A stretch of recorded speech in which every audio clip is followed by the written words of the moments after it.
Welcome to Real Unsolved Crimes, where we investigate the darkest and most confounding mysteries that remain without resolution.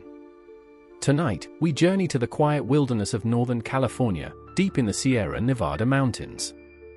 It was here, in the sleepy town of Keddie, that a horrific crime shattered a family, stunned a community, and left a legacy of fear that still haunts the region.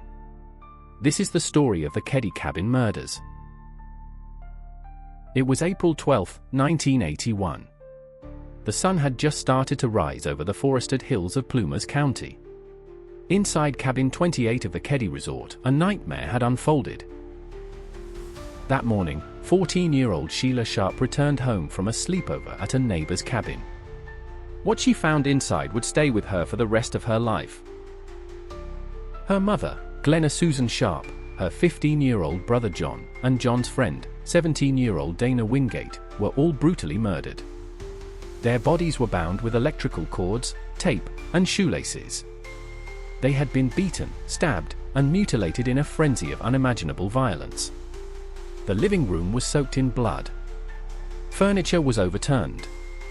Chaos and cruelty marked every inch of the crime scene. But perhaps the most disturbing detail: 3 children had slept undisturbed in the next room, just feet away from the carnage. The Sharp family had moved to Keddie in 1980. Sue was a recently divorced mother of 5, trying to build a new life. The resort town of Keddie had once been a vacation destination, but by the 1980s it was in decline, partly abandoned, with run-down cabins occupied by low-income tenants. Cabin 28 was supposed to be a fresh start. But someone, turned it into a tomb. Sue was found lying on her side near the sofa, partially covered with a yellow blanket. She had been bludgeoned with a claw hammer and stabbed repeatedly. Her throat was slashed. John and Dana's bodies were found nearby, also bound and brutally assaulted. Dana appeared to have been strangled in addition to being beaten. The scene suggested a prolonged, frenzied attack. But where were the rest of the children? In the adjacent bedroom, Sheila found her 2 younger brothers, Rick and Greg, and their friend, Justin Smart. All 3 had slept through the entire event, or so it seemed. And there was more. Tina Sharp, Sue's 12-year-old daughter, was missing. The crime scene baffled investigators. There were no signs of forced entry. A bloody knife and hammer were left behind. One of the knives was bent, an indication of the sheer force used. Blood was found on several surfaces, suggesting the victims may have been moved or posed. Who could have committed such a heinous crime, and why? The investigation began immediately, but early missteps would haunt the case. The crime scene wasn't properly secured. Evidence may have been contaminated or lost. Interviews weren't documented thoroughly. Leads were followed, then abandoned.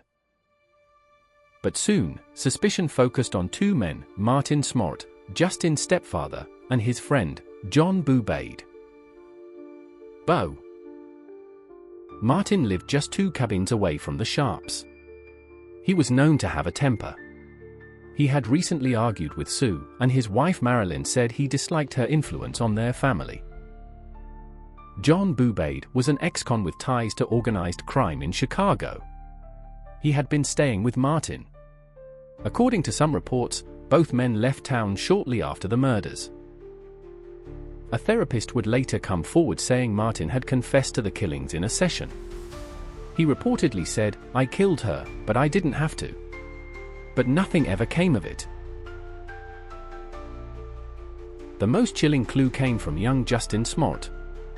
Under hypnosis, he described waking up that night and witnessing parts of the attack.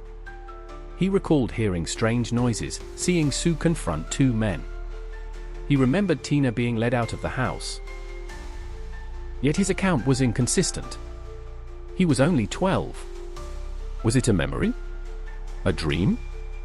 Or had he seen something too traumatic to process? Either way, Tina was gone. For 3 years, her whereabouts remained unknown. Then, in 1984, a bottle collector stumbled upon a piece of human skull near Camp 18, about 100 miles from Keddie. A full search of the area revealed bones, a child's blanket, clothing, and other items. Forensic testing confirmed the worst. It was Tina. Her remains had been dumped in the wilderness, left to the elements. Cause of death could not be determined. The case now had 4 victims. Despite growing suspicion around Martin Smolt and Bo Bubaid, neither man was ever arrested. Martin died in 2000. Bo had passed away even earlier, in 1988. Without conclusive evidence, the case faded into cold case files. But in 2013, Plumas County Sheriff's Office reopened the investigation. And new eyes began to look at the case with fresh perspective. Old evidence was re-examined. Inconsistencies in original reports came to light. A hammer believed to match the one used in the murders was found in a nearby pond. It had allegedly been discarded years earlier by someone close to the original suspects. And then there were the documents. A letter from Martin Smolt to his wife was discovered, one that had somehow been overlooked. In it, he wrote, "I've paid the price for your love and now I've bought it with 4 people's lives." 4 people? Was this a confession? Investigators believe the crime was personal. Rage-fueled. The brutality directed at Sue was far beyond what a robbery or break-in would require. And the deliberate removal of Tina suggests a cold calculation, possibly to silence a witness. So why weren't Martin and Bo arrested? That question may never be answered. Some suspect a cover-up. Others blame incompetence. But what remains clear is that the Keddie murders were not the work of a random madman. They were deliberate, vicious, and terrifying.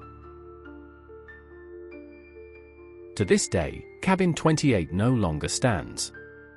It was torn down in 2004, after years of being abandoned and vandalized. But the legend of what happened there lives on. True crime forums dissect the case. Locals still whisper about it. And law enforcement continues to pursue new leads. The Keddie murders left a stain on the heart of Northern California. A reminder that even in the most peaceful places, horror can take root.